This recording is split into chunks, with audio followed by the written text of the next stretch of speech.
Vamos ler a palavra do Senhor, segunda carta de Paulo aos Coríntios, no capítulo 12. Vamos ler os 10 primeiros versículos e vamos meditar no que o Senhor tem para nós.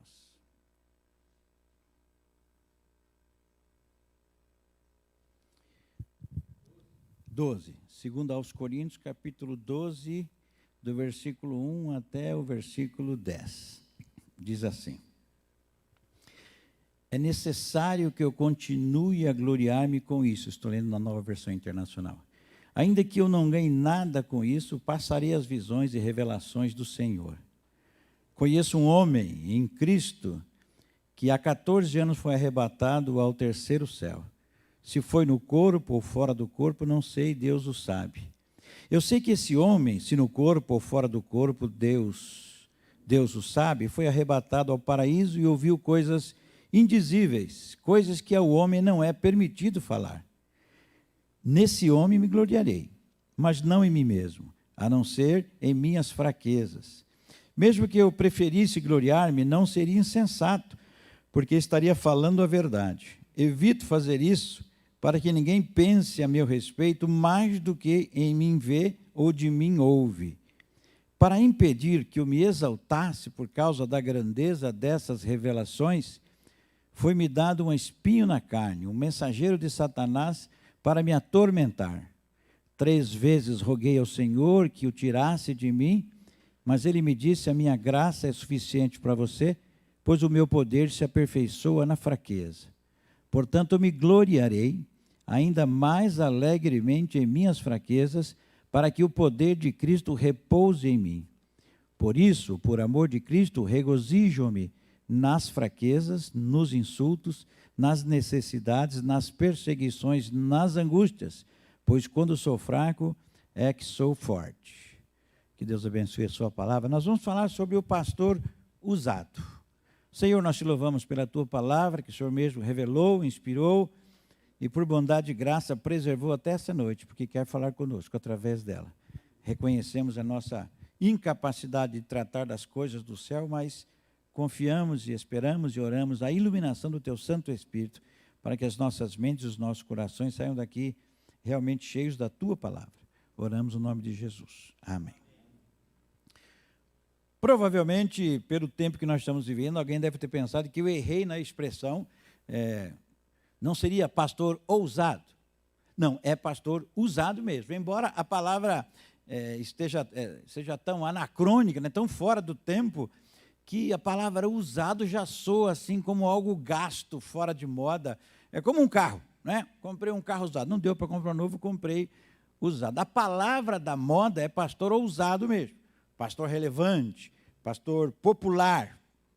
Quando eu era adolescente, isso deve dar mais ou menos, bom, não importa quanto tempo, mas já faz algum tempo. Essa expressão obreiro usado ou usado era muito utilizado para indicar usado, era usado para indicar aqueles servos do Senhor que o Senhor trabalhava através dele. Então tinha pessoas se convertiam, outras pessoas eram restauradas, as visitas desse pastor mudavam o ambiente dos lares, os seus conselhos evitavam tragédias espirituais e às vezes até tragédias físicas mesmo. Era uma pessoa que quando ia falar ou quando ia fazer alguma coisa, sempre Deus de alguma forma agia e a coisa mudava. Então, os antigos diziam: esse é um obreiro usado. Não é? Então, nós não ouvimos mais falar de obreiro usado para se referir àquele pastor que está no centro da vontade de Deus, e com relação ao tipo de ministério que foi confiado a ele. Não é? Primeiro, porque a palavra obreiro, estive numa reunião uma vez de diretores de faculdades teológicas, alguns anos atrás, e alguém falou assim: antigamente, os seminários formavam obreiros. Não tem nada mais ofensivo ao pastor do que obreiro. Ele não é um obreiro, ele é um formador de opinião, ele é um multitarefa. E começou a falar, eu falei: puxa, eu sou do tempo do obreiro.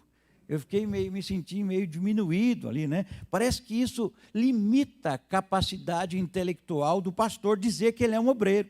Então, a palavra obreiro já está fora de moda e não é nem bom usar, não é? Foi sepultada, né, com a argumentação de que isso indica assim, um operário braçal. Então, o pastor hoje ele é youtuber, ele é uma porção de coisa, né? Ele é cientista político, ele faz a sua crítica diária, né, para que todos saibam qual é o seu posicionamento. Mesmo que ninguém tenha perguntado qual a opinião dele, ele vai lá na mídia e diz, olha, isso que aconteceu é uma vergonha, isso é uma vergonha. Ou vergonha, depende de quem está falando, né? Então, mas ele tem que dar a opinião dele. Ele não pode só cuidar da sua... ele precisa mostrar um engajamento político, né? O pastor de hoje é um crítico social. Ele precisa estar antenado sobre tudo que acontece na sociedade e assim que ele consegue entender o fenômeno, ele vai para as redes sociais sempre mais rápido que os outros. Porque se falarem a mesma coisa que ele disse, então copiaram dele. Então ele tem que ser o pioneiro, né? É uma luta para dizer o que ninguém disse, fazer o que ninguém fez, se posicionar onde ninguém se posicionou, pelo menos não se posicionou ainda, não é? Porque hoje o pastor parece que ele tem a responsabilidade de ser um formador de opinião na mídia. Da opinião dele tem que prevalecer. Então são tantas atividades que precisam ser cumpridas na agenda dos pastores celebridades, que ser obreiro realmente não se encaixa nessa lista de prioridades. Eu não estou assim, teorizando. Enquanto eu estou falando, está me vindo mesmo, né, à cabeça alguns colegas, professores meus, alunos meus, colegas que já foram obreiros um tempo. Hoje ele gasta a maior parte do seu tempo construindo uma reputação admirada pela essa sociedade que é consumista, essa sociedade cristã, que é consumista de pareceres. Então, o obreiro mesmo, o obreiro usado, ficou meio para trás. Então, obreiro já é uma coisa que denota limitação intelectual, e usado tem muito menos força do que ousado. Mas nós queremos falar mesmo de um pastor ousado. Agora, ser ousado não é um mal em si mesmo, né? Então, o problema é que, às vezes, o ousado ele não deixa passar nenhum assunto sem dar a opinião dele. Ele entra em debates para os quais ele não foi convidado. Não foi. Uma vez, uma pessoa me achou, falou, olha, eu tinha acabado de operar do coração. Estava ainda em casa, mal conseguia falar. Olha, nós localizamos o senhor e nós estamos fazendo um debate sobre pastora, né? E a gente queria que o senhor entrasse nesse debate. Eu não tenho nem força para falar. E vou falar sobre pastora. Eu ia fazer uma brincadeira, mas às vezes pode ofender algum irmão. Eu falei, não, pastora é igual Papai Noel. Você vê em vários lugares, mas não existe. Né? Você vê, assim, shopping e tal, mas ela não existe. Mas ele ia se ofender, então eu fiquei quieto, né? Falei, deixa, me tira. Mas ele tinha um monte de gente debatendo, e gente se ofendendo lá, dando a sua opinião. Então, o ousado, às vezes, né, ele é bom que ele não tem medo de se expor, quando o negócio é dar opinião. Então, ser ousado não é ruim em si mesmo. O problema é em que lugar essa ousadia é colocada. O ousado, ele fala a verdade, independente das consequências, não é? Então, hoje em dia, tem muita gente ousada. E ser ousado até que é bom. Eu gostaria de ser mais ousado, não é? O Neto lembra o tempo em que eu era muito criticado por ser pouco ousado lá no seminário. Não, você precisa trabalhar o seu marketing pessoal, o seu marketing institucional. Os irmãos conhecem o pastor Rony Clayton, né? Então, o Rony uma vez falou, não, está ruim só a sua imagem, eu preciso trabalhar ela. Primeira foto, o primeiro que o seu e-mail é horrível, né? Isso é um e-mail que não cola, vamos trocar seu e-mail. Depois ele criou um blog para mim sem eu pedir. E falou, já coloquei a primeira postagem, que é aquilo que você escreveu no jornal lá. E já, agora você tem sua obrigação de alimentar esse blog. E ele falou, eu tenho que trabalhar a sua imagem. A sua foto, me dá uma foto boa que essa não te ajuda. né? Ele era muito divertido, Rony. Então, ele fez tudo para mim. Falou que eu precisava trabalhar meu marketing pessoal. Então, às vezes a gente escuta, você precisaria ser mais ousado. Alguns, assim, até de forma elogiosa, né? Por que você não faz um canal sobre exposição bíblica ou aulas de hermenêutica em vídeo, essa coisa toda? Mas eu sou acanhado para isso, a não ser que me torturem, tal, eu não faço, né? Mas tem gente que fala de forma desdenhosa, né? Você precisa ter mais ousadia, você, do jeito que está, não dá, tal. Tem gente que abre a geladeira, acende a luz, ele já dá entrevista. E você fica aí, né? E as coisas estão sob sua responsabilidade, parece que não evolui porque você não é tão ousado. E eu fui ficando assim meio frustrado, tal, mas tudo bem. Então, para algumas pessoas que são usadas, para alguns pastores usados, o resultado do seu trabalho só vai ser revelado lá na eternidade. Mas algumas pessoas que são usadas, são conhecidas a forma que Deus usa e serve de estímulo para outras pessoas também, né?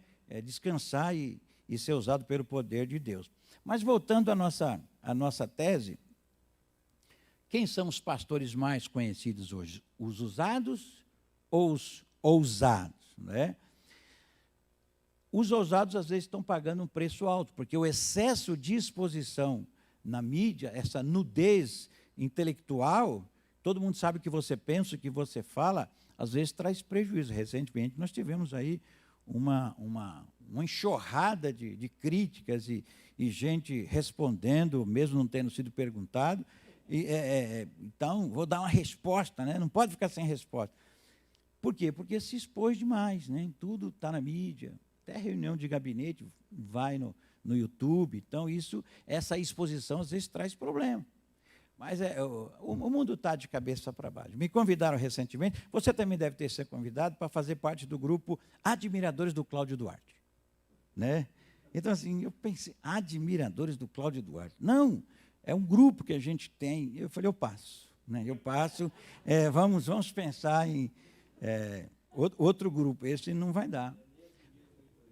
Eu não ia falar isso, até porque está sendo transmitido, né? Então, mas eu pensei o seguinte, às vezes nem ele está sabendo disso, que criaram esse grupo, né? Mas tem pessoas que têm essa questão hoje, mas eu nem comentei muito. Então, a rede social tem fabricado gênios, tem fabricado teólogos, tem fabricado eruditos, não é? E basta ser ousado, basta meter as caras. E tem canais de teologia que a gente fica pensando, puxa vida, os alunos, adolescentes da IBD sabem mais do que essa pessoa, e ele tem um canal de teologia, porque é o momento, né? É o momento. Então, os ousados vão ganhando espaço. Por que eu falei que a ousadia não é má em si mesmo? Porque os usados, que são ousados, é uma bênção, é uma bênção. Paulo era uma pessoa usada e que era ousada. O ousado, por si só, não leva a lugar nenhum, mas se ele for usado e, além de tudo, ousado, se o ousado for apenas um apêndice do ser usado, aí sim, não é? Então, tem gente que é menos ousado, né? Como eu já disse, eu sou o tipo do pacato cidadão, né? Eu só respondo o que me perguntam no âmbito das pessoas que estão sob minha responsabilidade, e sem câmeras ainda, né? Pessoal, pastor, o senhor pode uma entrevista aqui para a minha escola? Não vai dar. Tem mais gente aí, né? Mas eu admiro aqueles que têm projetos midiáticos, que têm verdade, que têm... mas isso tem que ser um complemento de ser usado. Muito bem. Deixando esses comentários preliminares para estabelecer os conceitos que a gente quer trabalhar, vamos pensar nesse obreiro usado, segundo a Bíblia. Esse ser que já está quase em extinção, sufocado pelo modelo atual de relevância. Essas marcas, essas dicas, essas referências estão muito presentes no ministério do apóstolo Paulo. Pessoa preparadíssima, com ousadia fora de série, mas a marca do apóstolo Paulo era ser usado, né? Ele tinha algumas marcas que fizeram dele um obreiro extremamente usado, como acho que ninguém mais no mundo foi, né? Então, eu quero estabelecer essa diferença do ousado para aquele que é usado e que tem também ousadia. Então, quais são as marcas do obreiro usado? Usado nas mãos de Deus. Primeira coisa, ele não se apoia no seu currículo, né? Até o pastor aí está perguntando, né? Falando, eu peguei isso aqui, está certo? Eu falei, tá, até que está. Mas, por exemplo, eu vou ser doutorando até morrer. Porque eu já fiz os 3 anos presenciais, já fiz as matérias, tudo, já fiz as provas. Eu não consigo terminar as 12 mil páginas de leitura. Então, eu vou ficar até, né, velhinho, doutor. Esse senhorzinho, com 96 anos, é doutorando. Nunca vou ser doutor, né? Porque eu não consigo terminar mais. Mas eu já, pelo menos já fiz as matérias, as provas lá, já está bom. Mas ele não se apoia no seu currículo, né? Pelo que a gente sabe, a igreja de Corinto tinha um prazer mórbido de questionar a autoridade apostólica do Paulo. E, quando possível, ainda humilhava, né? Dizia que ele era valente nas cartas, de palavra, mas que pessoalmente era um sujeito fraco. Constantemente comparavam Paulo com outras pessoas, com outros falsos mestres, com líderes, com outros apóstolos. Então, as orientações disciplinares de Paulo, às vezes, eram questionadas e outras eram ignoradas. A gente vê, parece que tem uma carta entre a primeira e que para nós é a segunda, né? Parece que eles não tinham resolvido o problema daquele cara que precisava ser excluído. Aqui já tinha resolvido nessa segunda carta. Então, às vezes eram questionadas as orientações do apóstolo Paulo. E a dureza de coração dos coríntios foi que obrigou Paulo a mostrar algumas prerrogativas, algumas características dele, alguns fatos que sempre estiveram diante dos coríntios, mas que eles parece que faziam questão de não olhar. O texto imediatamente anterior, no capítulo 11, né, não imediatamente, mas no final do capítulo 11, Paulo diz o seguinte, a partir do 18: visto que muitos estão se vangloriando de modo bem humano, eu também me orgulharei. Vocês, por serem tão sábios, suportam de boa vontade os insensatos. De fato, vocês suportam até quem os escraviza ou explora, ou quem se exalta ou lhes fere a face. Para minha vergonha, admito que fomos fracos demais para isso. Naquele que todos os outros se atrevem a gloriar-se, eu falo como insensato.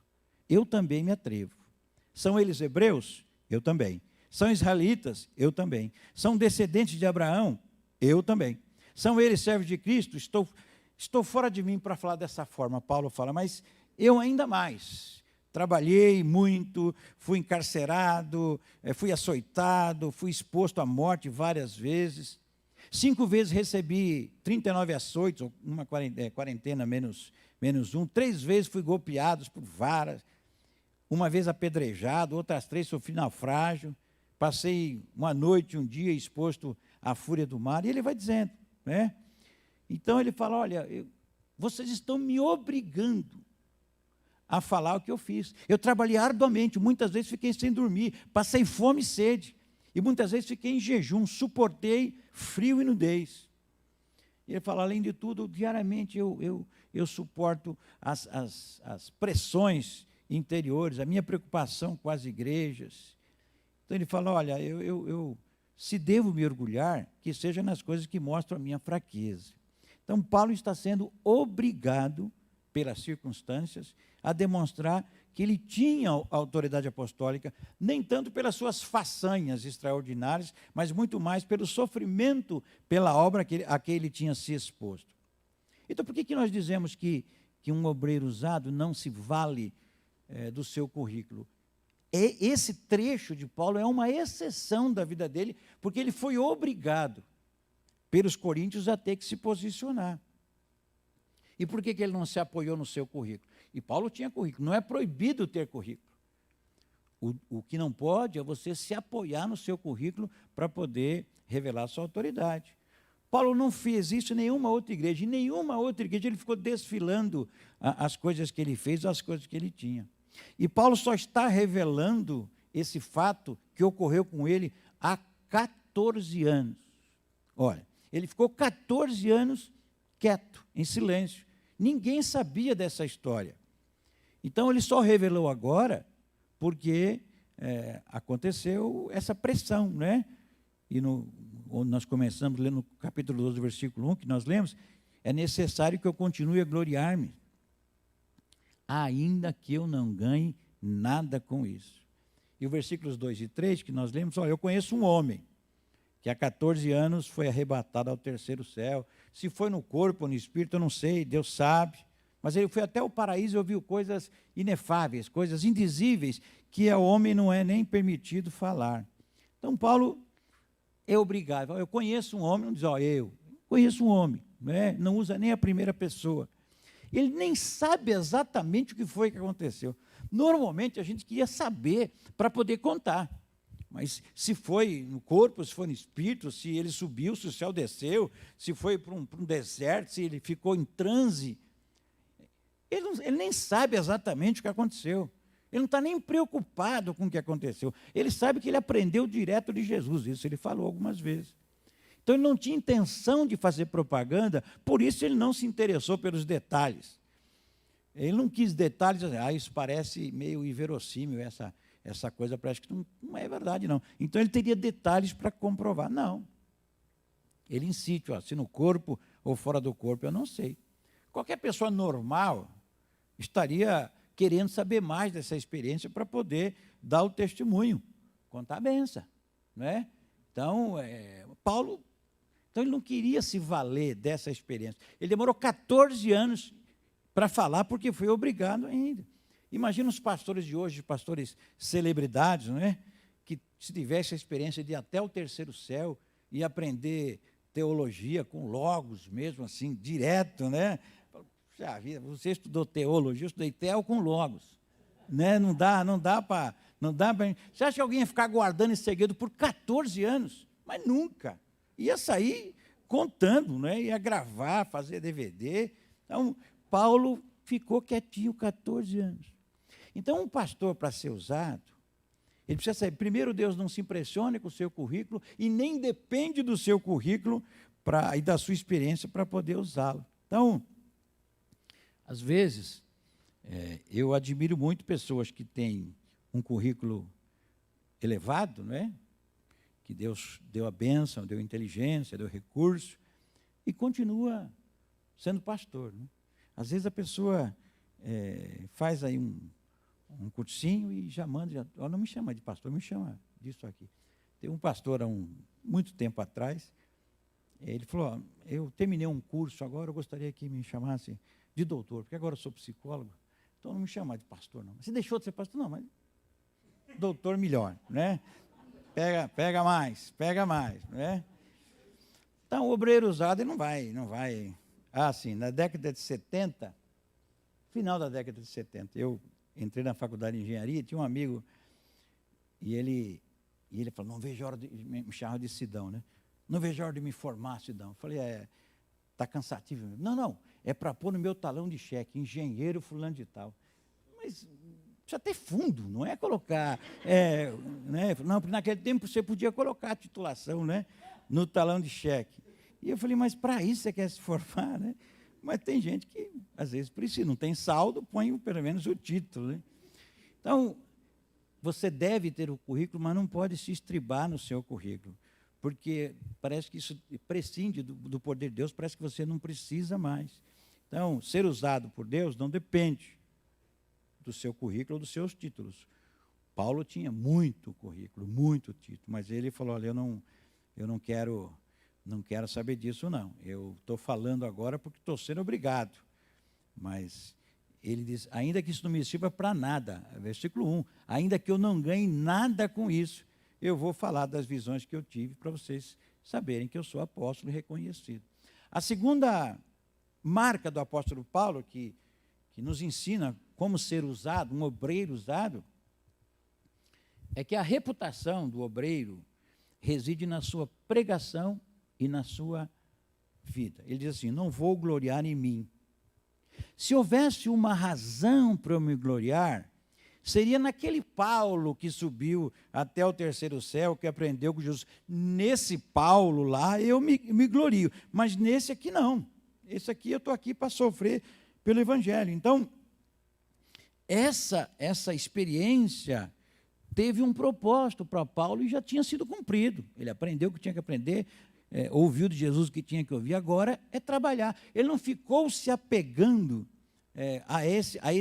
essa experiência na sua vida. Então, a única experiência que Paulo fazia questão de repetir toda vez que ele ia na frente do imperador, na frente de quem quer que fosse, ele contava como é que ele foi alcançado pela graça de Cristo. Isso ele contava sempre. No caminho de Damasco, que ele era perseguidor da igreja, que ele não merecia ser apóstolo. Isso ele gostava de contar. Mas essa experiência, a reputação que ele alcançou, não foi por causa dessa experiência, porque ele ficou 14 anos em silêncio. Ele diz no versículo 6, mesmo que eu preferisse gloriar-me, não seria insensato, porque eu estou falando a verdade. Então, não é que eu não falo porque não é verdade, é porque eu não quero me gloriar nisso. Se vocês vão me respeitar, se vocês vão me obedecer, se vocês vão acreditar no que eu falo, é por aquilo que eu prego e por aquilo que eu vivo, não é? E tem gente que tem assim sonhos de grandeza, ele se imagina muito grande, ele vive, fala e age conforme a imagem que ele tem de si mesmo, não é? Ele se sente um pensador, um teólogo, o sábio, o gênio a ser consultado em caso de emergência, quebre o vidro e chame fulano lá que ele vai resolver. Paulo foi usado, mas embora tendo razões de sobra para reafirmar a sua reputação, ele falou, não, vocês, por favor, eu evito de fazer isso, a parte do versículo 6, né? Eu evito de me gloriar para falar da minha experiência, para que ninguém pense a meu respeito mais do que em mim vê ou que de mim ouve. Isso chama reputação conquistada, né? Não marketing fabricado. A reputação dele é por aquilo que ele pregava e pela forma que ele vivia. Então, às vezes, eu divulgo as minhas virtudes ou peço para alguém fazer isso, né? A gente tem visto isso de perto. Eu vi uma postagem, eu não conheço pessoalmente, alguém deve conhecer, o pastor Creuze, né, lá da região é aquela região, Alphaville, por ali, né? Então, ele me parece ser um pastor, assim, bem ortodoxo, bem fundamentalista, tal, mas ele está em todas, né? Ele sempre dá a opinião dele. E nesse episódio do pastor Ed, né, ele também se manifestou, ele já tinha escrito uma carta em 2000 e alguma coisa, né, fazendo um comentário e tal. Mas eu não vou entrar no mérito nem do pastor Creuze, nem do pastor Ed. É da pessoa que comentou a crítica do pastor Creuze. Ele falou, você já olhou quantos seguidores você tem e quantos seguidores o pastor Ed tem? Você acha que dá para você criticar? Então, assim, olha a avaliação. Então, não estou criticando o pastor Ed, nem emitindo juízo de valor, e nem falando do pastor Creuze. Só estou dizendo o seguinte, a pessoa que comentou a postagem do Creuze, foi que ele não tinha... Quem é ele para criticar? É só olhar o número de seguidores. Então, percebe que a reputação hoje é pelo número de seguidores. A minha indignação não é com nenhum nem com o outro, é com a pessoa que fez esse comentário. Quer dizer, o que manda é isso.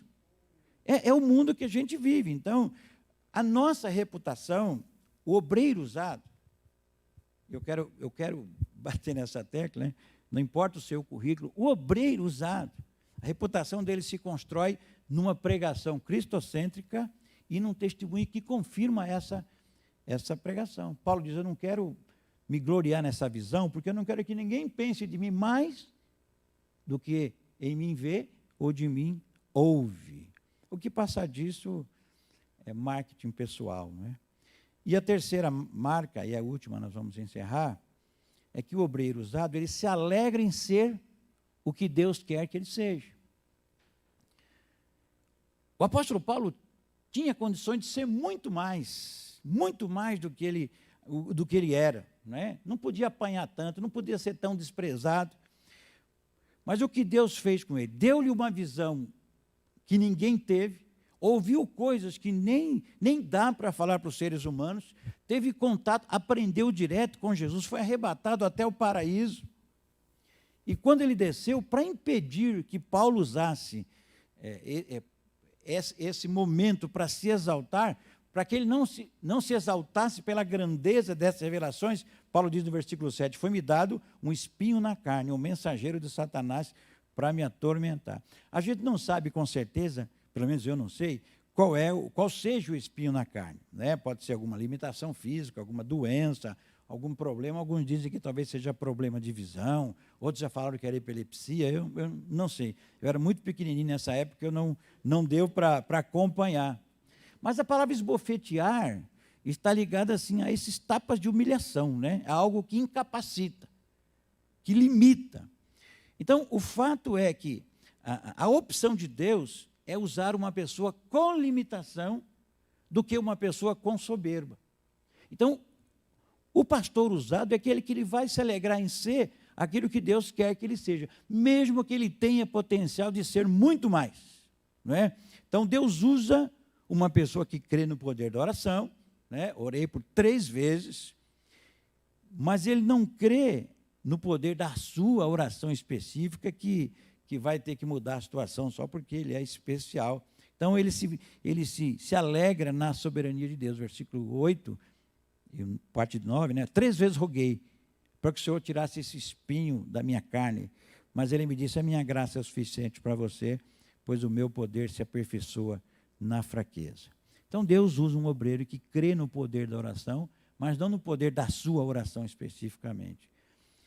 Porque o obreiro que Deus quer usar é aquele em que ele fica claro que o poder que está acontecendo ali, que está agindo, é o poder de Deus. Terminando o texto, portanto, eu me gloriarei ainda mais alegremente em minhas fraquezas, para que o poder de Cristo repouse em mim. Por isso, por amor de Cristo, regozijo-me nas fraquezas, nos insultos, nas necessidades, nas perseguições, nas angústias, pois quando sou fraco, aí sou forte. Essa é a diferença básica daquele que é só ousado e daquele que é usado. Deus quis que Paulo tivesse aquela limitação, porque Deus prefere usar alguém limitado do que alguém soberbo. Alguém que tenha limitações que às vezes até o envergonham, mas que não tem soberba. Eu sei que tem muita gente poderosa por aí, mas Deus está usando os fracos, porque os fracos, fica evidente que é Deus que está agindo a partir dele. O Supremo Pastor está usando esse pastor usado. O que Deus quer que a gente saiba com essa experiência de Paulo? Que Deus está recrutando obreiros que possam ser usados, que aceitam ser obreiros e que aceitem ser usados. Então, as demandas do nosso tempo quase que exigem um pastor midiático, não é? Que não é obreiro e que não é usado. O ser um pastor midiático não impede de ser obreiro e de ser usado, mas as pessoas estão dando prioridade à exposição da mídia do que propriamente ser usado pelo Senhor. Então, ser ousado nos posicionamentos, contundentes, ativo nas redes sociais, corajosos para opinar sobre qualquer assunto, não é? Ter uma legião de pessoas que querem ouvir o que ele fala para poder falar igual. Só isso não serve para Deus, não é? A nossa geração pode sucumbir à sedução dos grandes currículos, das grandes experiências, dos muitos seguidores das redes sociais, mas Deus está chamando pastores que creem na oração, mas se alegram naquilo que Deus quer que eles sejam. Você pode ser muito mais, mas eu prefiro te usar, te limitar para te usar do que impedir de te usar por causa da tua soberba, né? Então, o que Deus quer que a gente faça a partir disso? Que a gente tome algumas decisões, né? Eu quero ser um obreiro usado. Quais as implicações disso? O padrão de sucesso do obreiro não é o sucesso do modelo atual, né? Eu aqui no auditório estou vendo pessoas que têm assim, capacidade, potencial, currículo para ser ministro de Estado, né? Mas está lá sendo aquilo que Deus quer que ele seja, cuidando de membro que dá trabalho, ensinando a Bíblia, o básico para as pessoas. É isso que Deus quer. Não importa o seu currículo, você se alegra em ser aquilo que Deus quer que você seja. E às vezes Deus mesmo impõe uma limitação, como ele fez com o apóstolo Paulo, um mensageiro de Satanás, um espinho na carne, para que Paulo não se ensoberbecesse. Deus prefere usar alguém com limitações do que alguém que tenha soberba. Então, veja aquilo que Deus quer que você seja, né? E Deus tem usado muitas pessoas no século XXI. Tem usado pessoas que são ousadas ou pessoas que não são tão ousadas, né? Mas, de qualquer forma, Deus tem usado e quer usar obreiros, né? Então, para a gente terminar e memorizar, Deus usa um sujeito cheio de limitações. E algumas vezes essas limitações são provocadas pelo próprio Deus, como foi o caso de Paulo. Mas Deus nunca vai usar um soberbo, por mais admirado que ele seja. Então vamos ter prazer em ser obreiro e ser usado. Mesmo que a gente de vez em quando tenha uma fraqueza de achar que poderia estar num outro lugar, num outro patamar, mas Deus prefere nos humilhar e nos usar do que permitir que a nossa soberba atrapalhe a ação de Deus na nossa vida. Que Deus nos abençoe. Amém.